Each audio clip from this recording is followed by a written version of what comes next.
Alan Alda used to be the kind of man who, the moment he appeared, an entire auditorium seemed to lock into the same breath.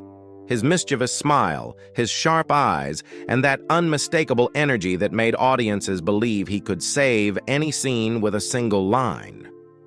Yet in his later years, what silences people isn't a final role, but a painfully ordinary moment. He admitted there were times when he could no longer tie his own shoelaces. Such a small detail, yet enough to collapse the invincible image the public had unconsciously pinned onto him for decades. People loved Alan Alda because of MASH, the television series that made America laugh and ache at the same time, exposing the absurdity of war while reminding us that human beings can still be decent amid ruin. Alda didn't just play Hawkeye Pierce, he almost lived as him, a brilliant doctor, defiant of discipline, whose joking surface hid a deep compassion and the exhaustion of someone who sees the truth too clearly. The more famous he became, the more he turned into the show's heart, until everyone assumed his path was a perfectly smooth road to glory. But Alan Alda's life was never smooth. Behind the charm was a childhood once knocked down by polio, years of apprenticeship with no privilege, and tense battles on set to keep MASH moving in the direction of something real and human. He was both the soul of an icon and the one who had to pay the price for that icon. So in the end, did Alan Alda defeat life? Or has he simply been learning how to live alongside a battle that cannot be won? That question has no answer if we only look at him under the lights. Because the man who can't tie his shoelaces in old age didn't appear out of nowhere. It was shaped long before that, from a point in time when Alan Alda hadn't yet become Alan Alda. From childhood, he lived through days when the world never stayed in one place. From one stage to another, one theater to the next, one city to a different town. His childhood pulled along by his father's rhythm of survival and performance. And it was precisely in that wandering childhood where a child had to learn how to adapt before he ever had the chance to learn how to be carefree, that the foundations of his character began to form. He was born on January the 28th, 1936, in the Bronx, New York, under the name Alfonso Joseph d'Abruzzo. His early life was not tied to a single permanent home, but to constant travel. His father, Robert Alda, was first a performer in burlesque theaters before gradually moving into stage and television. Because of that work, the family relocated continuously across America. Alan's childhood, therefore, never carried the sense of settling down that many other children had. Instead, it was a sequence of changing boarding rooms, unfamiliar towns, long road trips, and the feeling that he had to adapt so quickly it almost became instinct. But if constant movement made a child quick and alert, it was illness that forced Alan Alda to learn the hardest lesson of all: endurance. At 7 years old, he contracted polio. In that era, the disease was terrifying not only because of the risk of permanent disability, but also because of the brutal nature of treatment.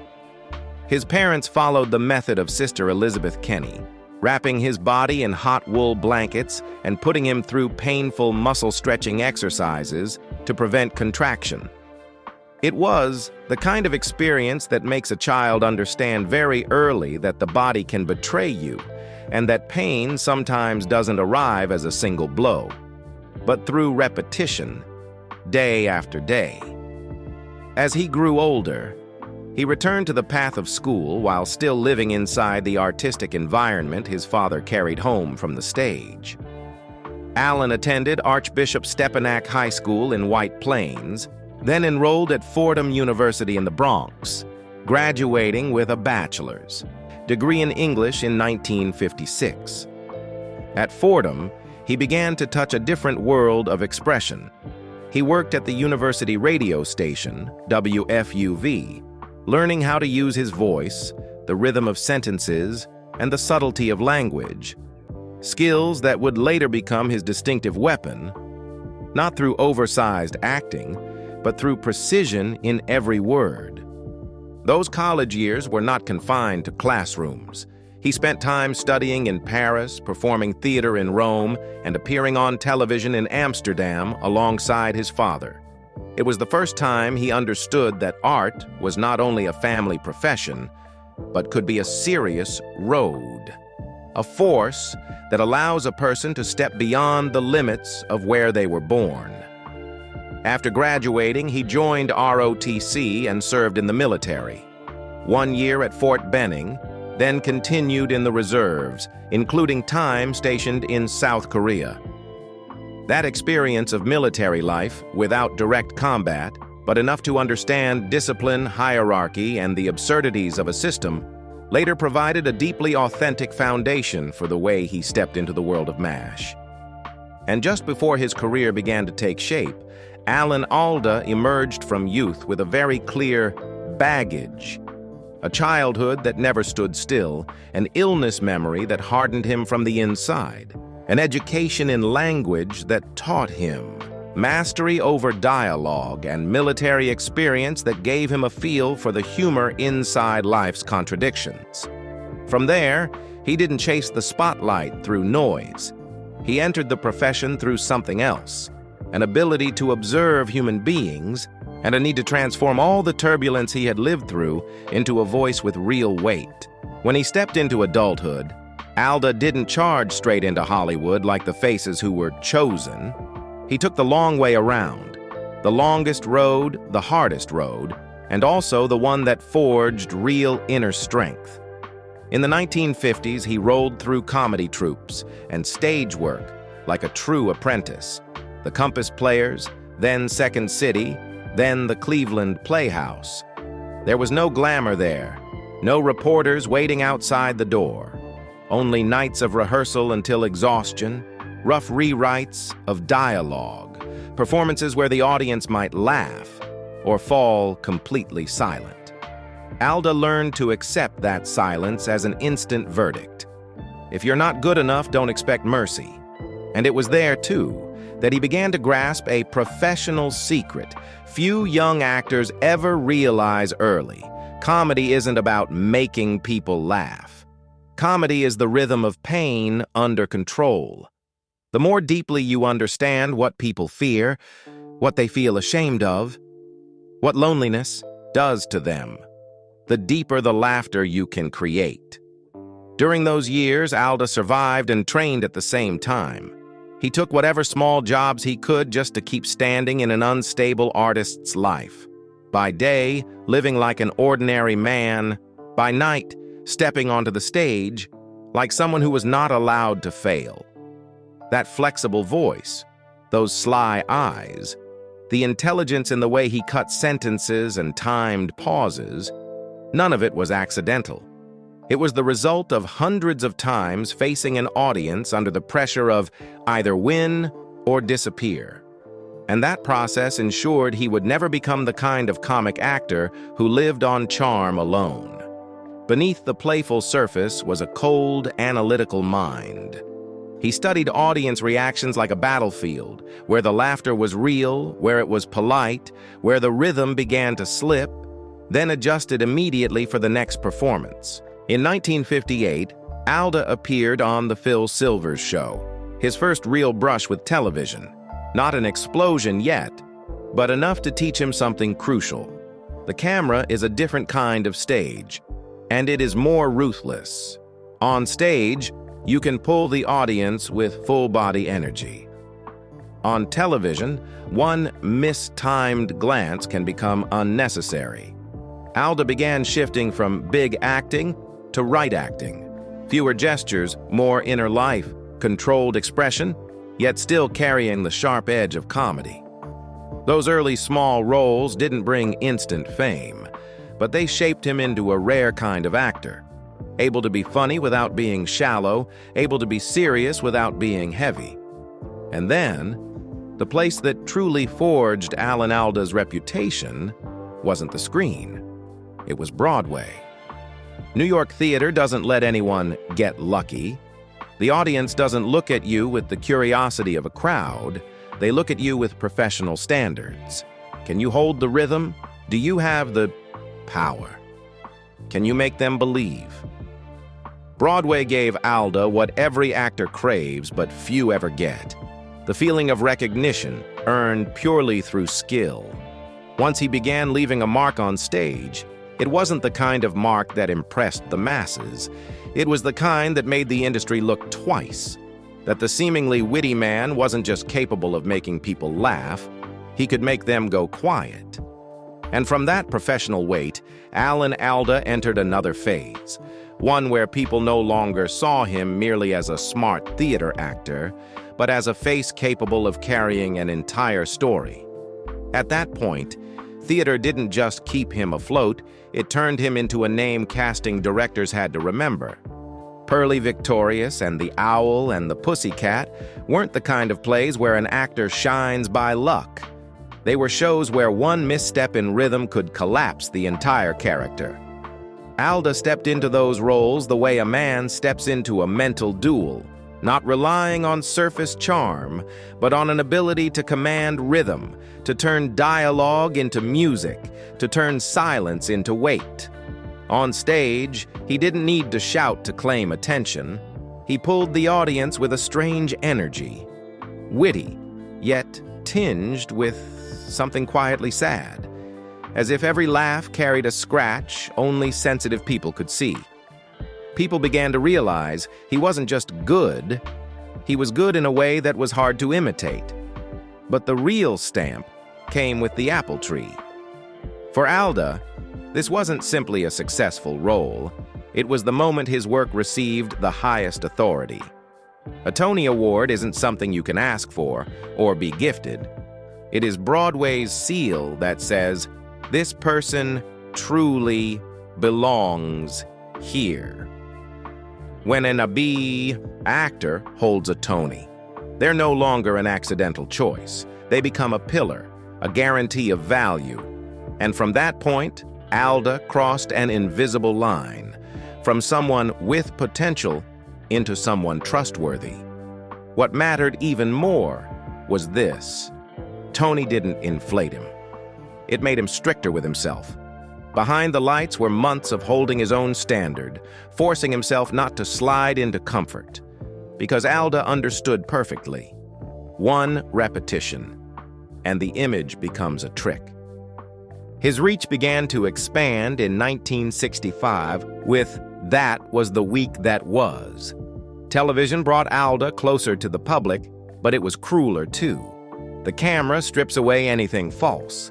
If theater lets you rescue a moment with sheer energy, television requires only one wrong look to make the audience feel it's not real. Alda adapted with frightening speed. No showing off, no overacting, no desperation to become a comedy star. He played through intelligence and speed, fast without rushing, sharp without bitterness. And that is how his image began to form with clarity. A man who could stand in the middle of a crowd and command the space through presence, not volume. And once Broadway had signed his name in ink, Hollywood began to call for real. Gone Are the Days opened the first door, like an official greeting that Alda didn't belong only to New York. Paper Lion, 1968, pushed him further into a territory where talent is measured by the ability to keep a character alive inside the frame without exaggeration.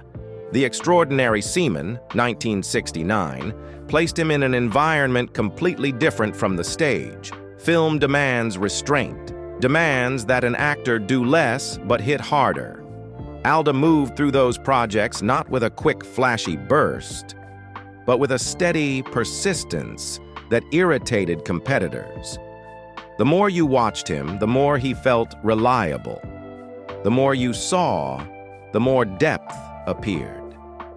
From there, Alan Alda's portrait sharpened, charming without being easy, intelligent without showing off, and most importantly, he was the kind of man who didn't need to shout, didn't need to overplay, yet still forced people to look.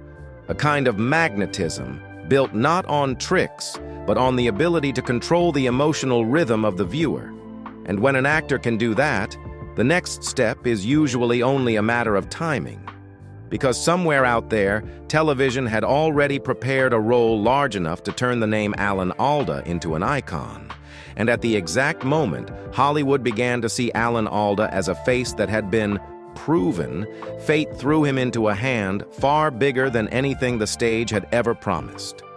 Just a few years earlier, he was still a man rising through craft, through discipline, through technique, through the rhythm of words.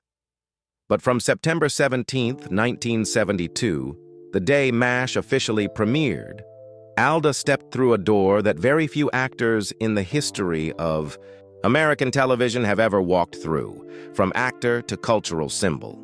MASH was born in a strange and sensitive era. America was still haunted by war, by images of casualties and the absurdity of power. And what made the show explode was not simply that it was funny, it was humor that smelled of antiseptic and helicopter blades. Humor so harsh that if you didn't laugh, you would collapse. Instead of romanticizing the military, MASH exposed a brutal paradox. People were saved in a field hospital, only to be sent back to the battlefield to be crushed again. That philosophy made the series feel like an open wound, yet wrapped in laughter so the audience could find the courage to look. Alan Alda stepped into the role of Benjamin Hawkeye Pierce as if he had been born to bring that character to life. Hawkeye was not the kind of role you could carry on charm alone. He was a rebel, the best surgeon in the operating room, a mind sharpened into satire that refused to bow to authority. Yet as the series deepened, the comic shell gradually revealed the exhaustion of a man who faced war every day and could never get used to it. Only Alda could sustain that contradiction, making the audience laugh even while there was always a trace of sadness pressed down inside the character's eyes. Very early on, Hawkeye became the soul of the series. And that wasn't merely fan sentiment, it was stamped into reality by a rare fact. Alda was the only actor to appear in all 256 episodes, meaning his face was the fixed heartbeat every shift in the show had to return to. 21 Emmy nominations and 5 wins were not decorative numbers. They were a declaration that American television had found a new monument, not from light entertainment, but from a series bold enough to use a sitcom form to tell a war story with human dignity. But what made MASH the spine of Alan Alda's life was not fame alone. It was the fact that Alda refused to stay inside the comfortable role of a beloved lead actor. The deeper the show moved into the inner lives of its characters, the more he stepped beyond star to become a creative force. He directed 31 episodes, helped write, and shaped the direction. From here, MASH began to change its substance, drifting away from the simple sitcom pattern of joke, wrap, done, and moving towards storytelling that was more human, more realistic, more reflective, more emotionally heavy. The laughter remained, but it was no longer carefree. It became laughter as self-defense, laughing to keep yourself from going insane, laughing to still have the strength to hold the scalpel tomorrow. This was the phase when American television learned something new. A sitcom is not only for stress relief. A sitcom can also make you hurt and think. But that kind of peak is never free. When a show becomes so successful, it turns into a religion. A force inevitably rises inside the team. Who gets to control its soul? And MASH had a major collision. Not a scandal, not a dirty fight, but a conflict of professional philosophy. Alan Alda and director Jackie Cooper did not blend. On one side was Alda, a man who loved improvisation, who wanted actors to breathe inside the character, who demanded everything feel truer than the written text. On the other side was Cooper, Disciplined, traditional, script-faithful, convinced that order was what kept the show from sliding into chaos. Those two types of people, in an ordinary show, could simply avoid each other. But MASH was not an ordinary show. It was a delicate emotional machine. One wrong tone, and it would feel fake. So the friction simmered. Not loud enough for headlines, but tense enough that the atmosphere on set could feel yanked tight at times. And the irony is that this very tension helped MASH grow older, deeper. Because to create a work with dignity, sometimes you need people who refuse to compromise. MASH was also powered by relationships, an invisible circuitry that kept the rhythm alive. When Mike Farrell entered as B.J. Honeycutt, the chemistry between Hawkeye and B.J. carried a different color. Less reckless than the Trapper era, but richer in emotion, more mature, more thoughtful. Between Alda and Farrell existed a healthy professional competition, the kind that forces both men to be better in every scene. But when you love the craft to the point of extremity, disagreement is inevitable. There were moments when Farrell pushed back if he felt the character's behavior was drifting away from the moral quality he believed B.J. needed. Those debates were not meant to diminish each other. They were like two men holding the same pillar, both refusing to let it break. And then there was Gary Berghoff, Radar, whose story is more complicated and should be understood in its proper place, as told in the video, not as a verdict of guilt. There were rumors that Berghoff was the one who truly clashed with Alda, but looked at closely, the key may not have been hatred at all. Radar was the softest heart of the show, but that role was also a cage. The pressure of a long production schedule, accumulated exhaustion, the feeling of not being recognized enough, combined with burnout and personal issues. All of it formed a psychological state prone to eruption, defensiveness, sensitivity. When someone is worn down, they can interpret any pressure as a threat, even pressure coming from a central star like Alda. So the tension, if it existed, was like a crack in a collective. Not because someone was evil, but because the machinery of success had ground human nerves for too long. And then the end became unavoidable. And the end of MASH was not like ending a show. It was like a beautiful wound.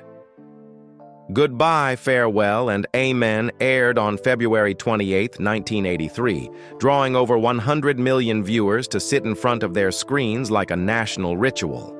The atmosphere of that finale wasn't merely a farewell. It was the sending off of an entire era, with laughter, tears, exhaustion, and a brotherhood the audience had lived with for 11 years.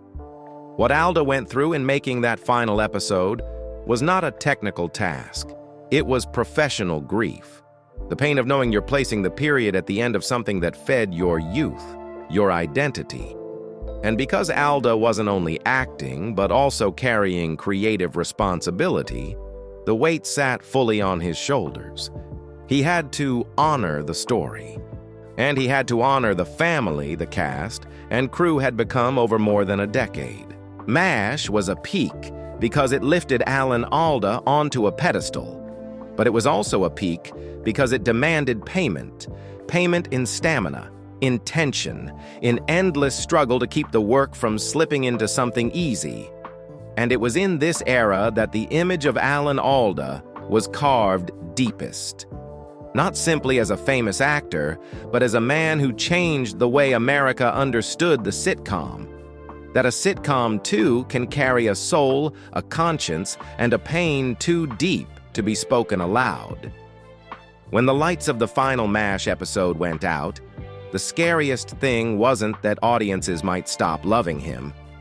It was that an entire America had grown used to seeing Alan Alda as Hawkeye Pierce, a name big enough to swallow every other role. Many television stars, after a legendary series, get trapped. They either repeat themselves or disappear. But Alda didn't choose to live as a shadow wandering inside nostalgia. He chose the harder path, stepping out of the safe zone through pure craft and proving. He didn't exist only because of old glory. Even while MASH was still on the air, Alan Alda had quietly laid the foundation for that escape. The Four Seasons, 1981, wasn't simply a film he acted in, it felt like a manifesto. Alda wrote it, directed it, and starred in it. His way of telling Hollywood outright that he wasn't some television property built to stand in the right spotlight and deliver the expected charm. Here, he didn't need wartime jokes, didn't need a doctor's uniform, didn't need to hide behind sitcom friendliness.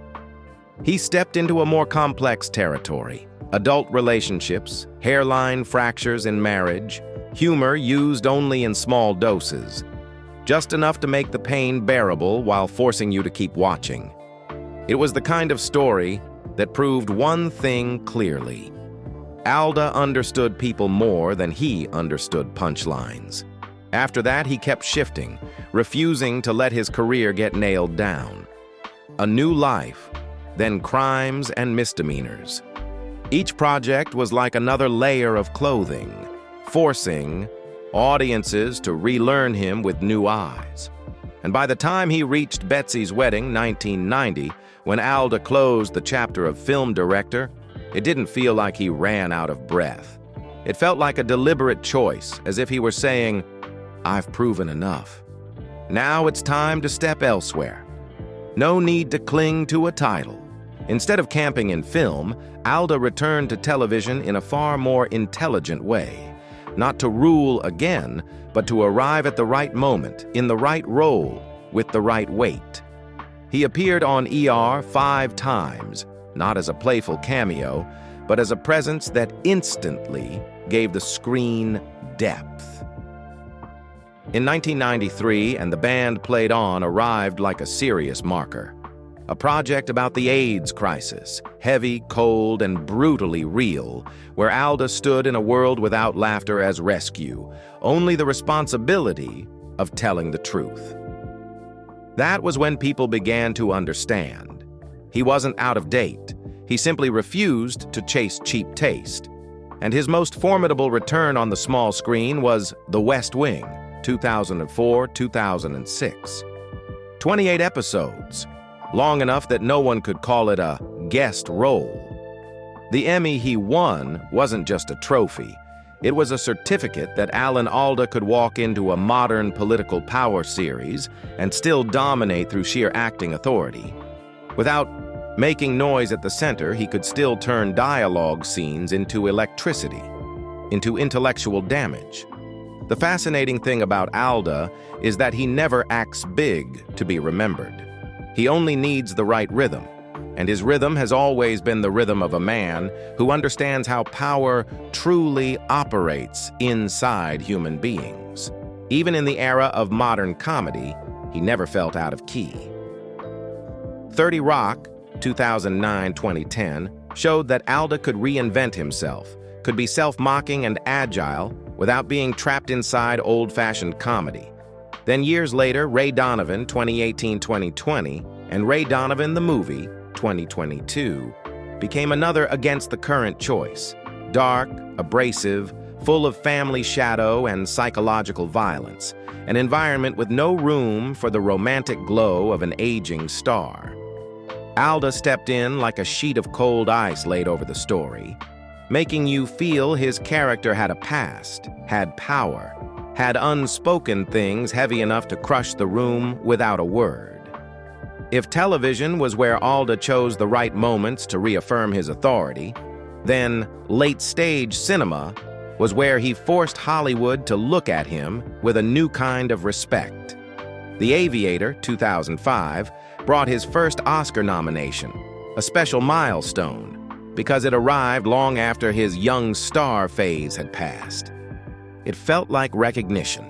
That was late, but perfectly accurate. Alda's ability was never confined to television.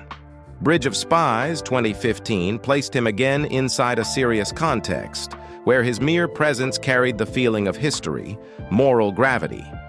And then Marriage Story, 2019, became a slice both cruel and beautiful. As his body began to show tremors from Parkinson's, what should have terrified an actor most unexpectedly became an element of truth that made the performance more human. Not a cheap advantage, but reality itself, slipping into the frame, turning discomfort into credibility. Here, Alda was no longer acting through perfection.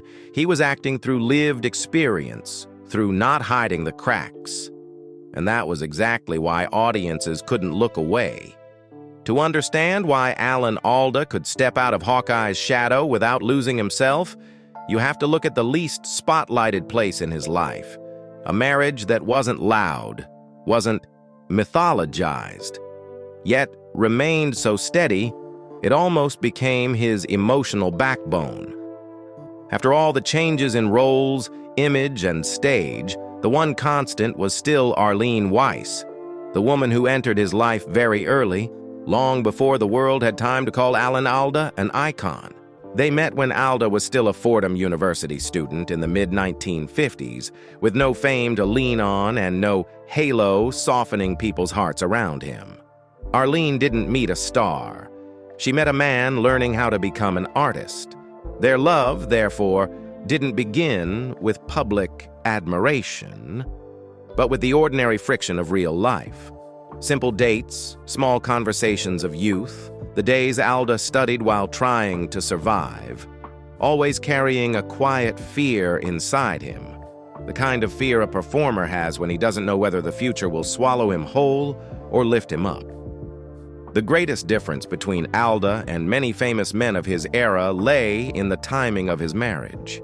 He didn't wait until he was secure before choosing a home. 1 year after graduating from Fordham, Alda married Arlene, 1957. That decision was like a wager on real life, made while his career was still foggy and uncertain. Because marrying under those conditions meant accepting that both of them would have to walk together through years that could be brutally harsh. Auditions that ended in rejection. Small roles nobody remembered. Late nights when Alda rushed out the door with a fragile faith that tomorrow might be better. Their marriage wasn't the kind of cinematic romance. It was more like a survival alliance. Arlene stood beside a man who had to move through every kind of stage and film set, every kind of disrupted schedule, every kind of pressure that can change a person's voice, habits, sometimes even their sense of self. The more famous Alda became, the wider the gap grew between the husband at home and the man who belonged to the public. Many families collapse under that gap, under endless shooting schedules, constant travel, and the loneliness that can exist even inside marriage. Arlene, instead of becoming a background name mentioned like a footnote, was the one who ensured Alda still had a real life, one that never turned into another role. Their 3 daughters, Eve, Elizabeth, and Beatrice, were not just biographical facts. In Alan Alda's life, they were the part that forced him to stay real. As his career swept him forward at a brutal pace, his family kept pulling him back toward the most ordinary responsibilities. Meals, schedules, school matters, sick days, major moments he could not miss. When a man lives inside production calendars and public worship, the easiest thing to lose is presence at home. Alda wasn't a man without temptation in the business. He was a man who understood exactly what the price would be if the job swallowed his private life whole. And Arlene was the person who made sure he never forgot that life part. The peak years of MASH, 1972-1983, were also the years when the marriage was most vulnerable to testing. Not because love was missing, but because everything was stretched tight. The pressure of maintaining the show's quality, creative battles, ruthless working hours, and a level of fame that turned private life into something constantly inspected. The more a man is adored out there, the easier it is to assume he must be spoiled at home, too. Reality is usually the opposite. Family is the only place that refuses to accept a myth. It is where Alan Alda was not Hawkeye, not an Emmy winner, not the soul of American television, but simply a husband who had to learn how to listen, a father who had to learn self-control, a man who had to learn how to apologize and how to be silent at the right moment. People often ask for the secret behind a marriage lasting more than 6 decades. But for Alda and Arlene, the secret may lie in the fact that they walked together from the time neither of them had anything to be proud of except seriousness. Fame came later. Money came later. Praise came later. And because it came later, it could never become the foundation. Their foundation had been poured back when life was still hard, when Alda had no halo to hide his flaws, and when Arlene had never loved an image. They have 8 grandchildren, some of whom have pursued the arts, like a quiet continuation, not of fame, but of family spirit, a home where performing can never become an excuse for absence. And it was from that home that Alan Alda gained what many famous people lack the most: the ability to keep moving forward without being damaged by success. Because no matter how many roles he changed, no matter how many artistic eras he passed through, there was always one place that reminded him who he was before the world ever learned his name. And precisely because he always had a real place like that to return to, when life began to show unusual signs, Alan Alda didn't face them the way a celebrity would. He faced them with the instinct of a man who had long lived by discipline and by the clear-eyed steadiness of family. In 2015, the strange changes didn't arrive like thunder, but through details so small that if you didn't love deeply enough, you would overlook them. Alda walked, yet his arms no longer swung naturally. His gait became inexplicably stiff. At night, he moved as if he were fighting inside a dream, once even swinging a pillow as if defending himself against an invisible enemy. Arlene was the first to notice, not with panic, but with the intuition of someone who had lived beside him long enough to sense it. Something in his body had changed its rhythm. They went to see doctors. At times, some physicians even suggested there was no need to worry too much, because aside from those signs, he still functioned normally. But Alda was not the type to accept waiting until it gets worse. He wanted to know early, to understand early, not to dramatize it, but to prepare in time. And in 2015, the diagnosis arrived: Parkinson's. An illness that didn't come to steal his fame overnight, but to erode the smallest habits, those very things that create a person's sense of freedom. Alda kept it private for quite a while, not out of shame, but out of the self-protective instinct of an entire generation. People endure, people push through, people don't want to become an object of pity, until 2018 when he revealed it publicly. That decision carried no self-pity, and it was certainly not an apology to the public for a body growing weaker. It felt more like a chosen posture toward life. He spoke up so others wouldn't have to hide.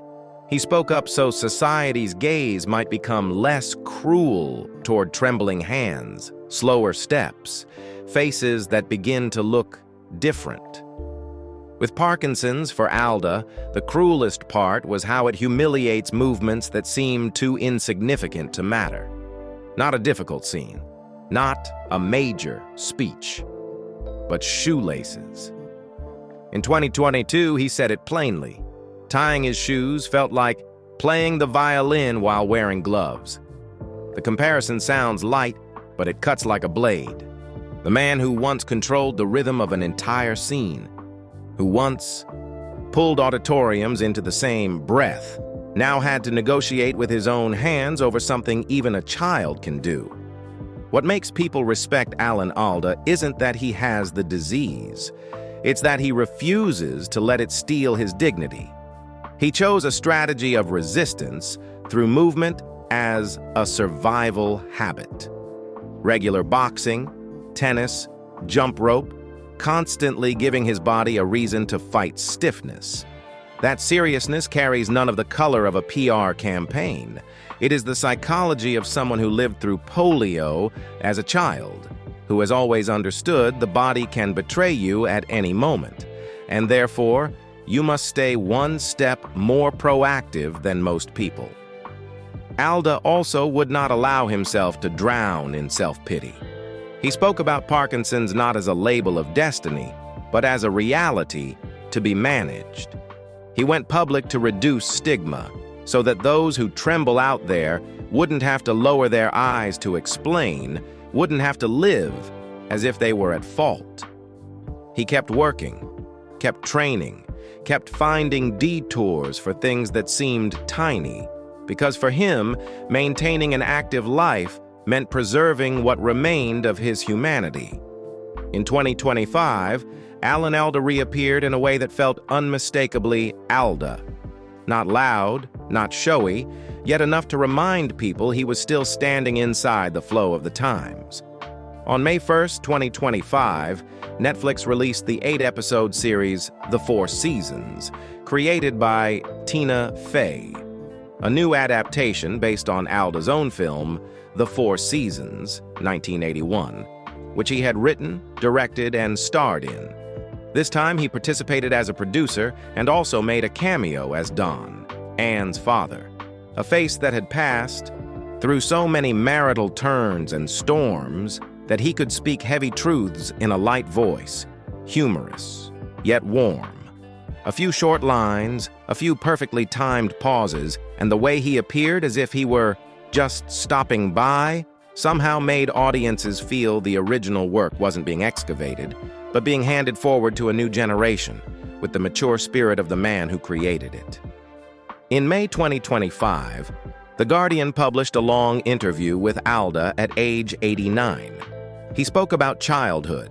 He spoke about Arlene Weiss and a marriage that had lasted more than half a century.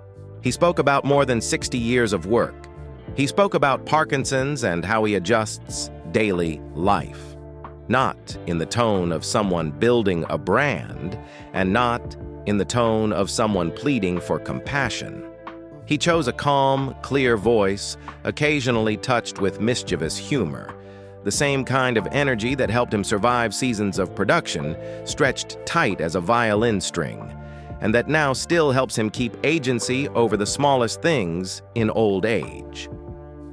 Throughout 2025, Alda continued to be mentioned as the steady voice behind the Clear plus Vivid podcast, and remained closely linked to the Alan Alda Center for Communicating Science, the science communication and education work he has pursued with quiet persistence for years.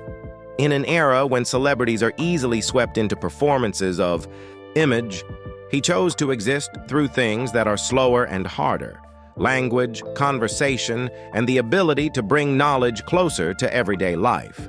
And it is precisely in those activities that people see a version of Alan Alda very different from Hawkeye, less glamorous, yet more enduring. Alan Alda's legacy isn't measured by how famous he once was, but by something harder. He changed the way American television treats its audience. Before Alan Alda, sitcoms were often seen as a place to escape. After Alan Alda, a sitcom could become a place to confront reality. He made people laugh, but he never lulled them to sleep. The laughter in the MASH years wasn't the kind that makes you feel light. It was the kind of laughter that bursts out of your throat when you're forced to keep living through chaos. Hawkeye Pierce, therefore, wasn't just a beloved character. He became a type: intelligent, defiant, sarcastic, yet quietly tormented because he still had the capacity to feel shame in the face of war's meaninglessness. What matters is that Alda didn't stop at simply playing the role well. He stepped into the very structure of the work, carrying the extra weight of writing, directing, shaping the breathing rhythm of a series that grew deeper with each season. Many stars become icons because they remain frozen inside the spotlight. Alda became an icon because he dared to pull the spotlight with him into places more difficult, darker, and more truthful. The cost was prolonged exhaustion, professional collisions, the pressure of having to be right, to be deep, to be human inside a machine that always prefers safety. But because of that choice, MASH didn't merely survive. It endured. It lived long, lived deep, lived as a collective memory Americans still recall with a slight tightness in the throat. When MASH ended, that legacy was never sealed inside an old era. Alda continued to exist as a true craftsman, writing, directing, acting in films, returning to television at the right moment, in the right role, never trading quality for attention. Some people are loved because they're always new. Alda is respected because he never needed to be new. He needed to be right. When he appeared in The West Wing, in 30 Rock, in Ray Donovan, in Marriage Story, audiences didn't see a legend desperately trying to prove he still mattered. They saw an older artist refined to the point of purity. Every movement economical, yet still sharp, still painful, still powerful. Alan Alda lived through nearly a full century in a way few could imitate.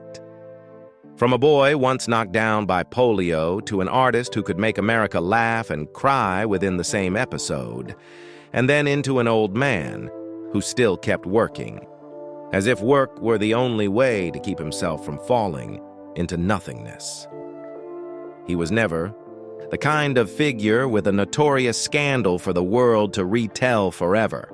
The pain in Alda's life arrived in a subtler, harder-to-grasp form. The pressure of being a symbol, the demand to be perfect, the body aging while the spirit still wants to run forward. And perhaps that is why Alan Alda's story holds people in place.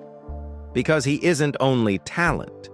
He is proof that a person can live a very long time under the lights without losing dignity, without losing the ability to observe himself, to adjust himself, to keep moving forward. Alan Alda doesn't teach us how to defeat life. He teaches something harder, how not to let life make you smaller. Do you think Alan Alda was a man who conquered fate, or a man who accepted fate, and because of that, became stronger? And if you ever watched MASH, tell me the moment that made you remember him most.